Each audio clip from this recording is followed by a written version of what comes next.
আমার ইফালে কোনো কামে করা নাই। আমার কংগ্রেসের কাম করি আছি, আমার কংগ্রেসে লাগে, কংগ্রেসের কাম করি।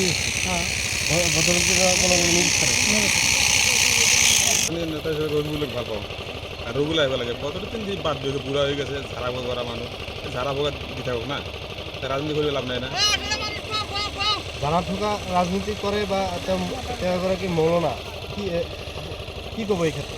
সি তো মৌলানা হে মৌলানাগিরি করো রাজনীতি আহিলে দরকার নাই না তার বয়স হয়ে গেছে এতিয়া রেস্ট লোক রাজনীতি হিসেবে তো আমি তো রবিগুলো চাও না। যারা ঠোকা রাজনীতি না চলে নচলে রাইস সচেতন হচ্ছে রাইজ পুরা সচেতন মানে পুরা জাগ্রত। কি করবো কংগ্রেসের যদি প্রার্থী আপনাদের সমস্যা হয় সমস্যাবিলাকর দূর করবো পারবো? তারপর আমার মানে সমস্যা আগত তো কংগ্রেস পার্টি আছিল বহুত কাম করছে এতেও আমি খুঁজি যে আমার কংগ্রেস পার্টি হোক আহি রাজ্যের সমস্যার সমাধান করক রাজ্যের চাওক কারণ বিজেপি সিজেপি এইগুলা পদবী আমার নাচায় না সাংসদ হিসাবে রফিকুল রবিগুলো লাগে আমার